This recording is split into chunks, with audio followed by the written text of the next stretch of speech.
Welcome back to the video blog. Daniel Mezei is my name. Thanks again for watching. This is Toronto, Canada.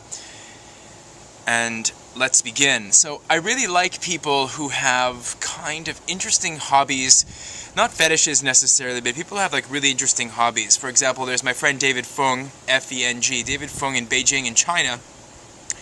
And David really likes trains. He really admires trains. He likes rail. He likes studying rail internationally. He's an avid traveler on rail systems. He knows all about how to navigate China's rail system, and he uses it to get between cities. He knows all about metros. He knows all about subways. He knows all about how trains run, how they work, how they're fixed, what the models are. He takes photos of them. He has a blog. And he does all kinds of interesting things with trains. And I think that that's like a little bit zany for people who don't travel by train. But for somebody who really admires trains, he's doing the right thing. He's getting so engrossed in his craft that he knows every single thing that there is to know about the rail system. I'm just trying to think of the name of his blog. I believe it's called Dear Passengers, dearpassengers.com. David F-E-N-G. He's on my Facebook wall. He is I consider him to be a very close and good friend. He's extremely gracious. He's a very exceptional human being, and he's a totally fantastic host, and I want to have the opportunity again to be with him in Beijing. Having said that, there's other people too. For example, I remember, back in the day when I was making films, I was studying the collected works of a Greek filmmaker by the name of Nikos Mastorakis, N-I-C-O, Nikos Mastorakis, from Athens, and I think he runs a radio station now in Athens called Solid Gold, or Gold Radio, something like that. But he had all these small little, what in those days were considered to be B-movies, back in the 80s, in the late 70s and the 80s, what were called B-movies, and he did really well with them, and he had a desire to make movies, and so he basically would perfect the art of grabbing A-list actors for day rates, because SAG, the Screen Actors Guild, the union for actors,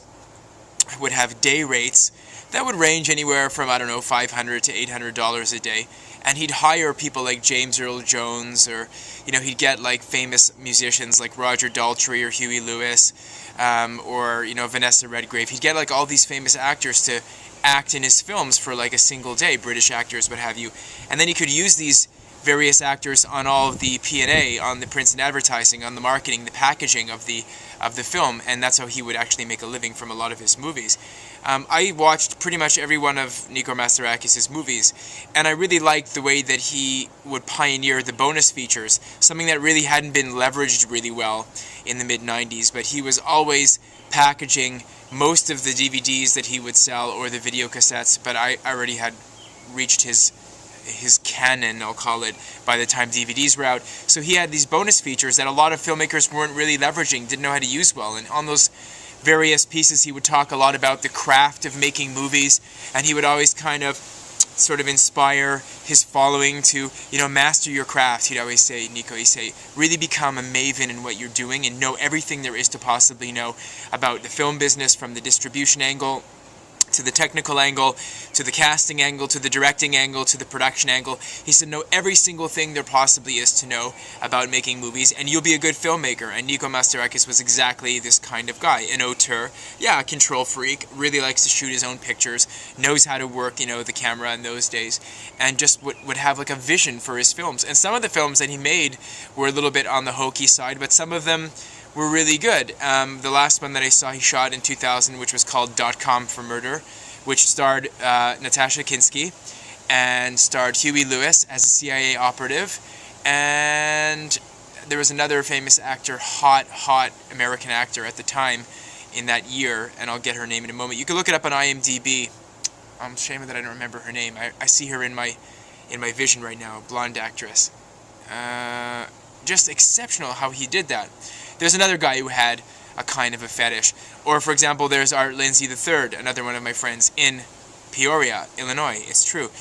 Art has, I'll call it, he has an otaku, as the Japanese would say. He has a bit of a fascination with Republican politicians, people like Newt Gingrich, the Bush family, both presidents of 41 and 43, and he likes really delving into that and understanding the Republican movement, the right, the conservative politics, and, you know, understanding the evolution of conservative politics in the United States, and understanding how conservative politics has a role in the modern day political system in the United States of America. And I really respect people who, though I don't necessarily agree, I'm not saying I don't agree with art, I'm just saying don't necessarily agree with people's particular foci, with their focuses, I really admire what they're doing and driving to like to the bottom of whatever they're doing until they know everything that there is to possibly know about that. People who are like really into fixing cars, or people that are really into boats or sailing, or my friend Ian Cath in Brisbane, Australia, who really likes audio, who loves interviewing and wants to like drive to the bottom of what it is to conduct a really, really, really good interview, like a really solid, well-fashioned interview that really drives to the heart of what, you know, of what an interview entails.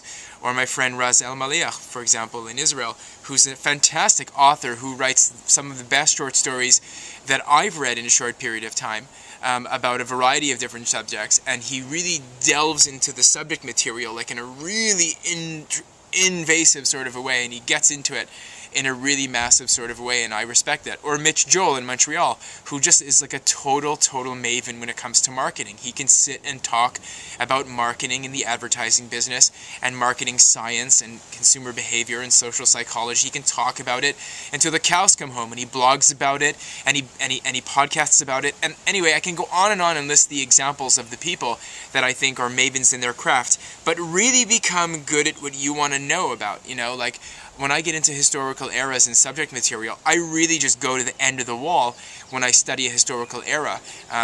You know, I made 2009 my year of China. I studied everything there is to possibly know, including the Mandarin language. I studied everything there is to possibly know about China.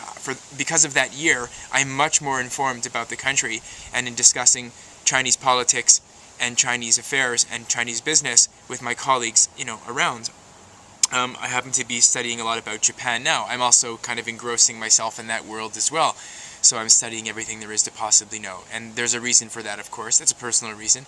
But I'm just kind of driving to the bottom of it. Becoming an expert. Be expert in your area. Don't stop until you reach the end. It doesn't matter how long it takes or how much energy you have to invest to become good in that. Just drive to the bottom of it. I also just remember two other examples. My friend Harmony Tapper in Philadelphia, who's really, really savvy about sunglasses, and I shit you not, she is so good at sunglasses.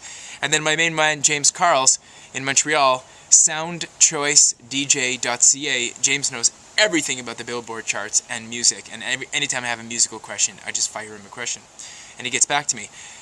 Thanks again for watching. Sip of coffee. I think I deserved it over this long cast.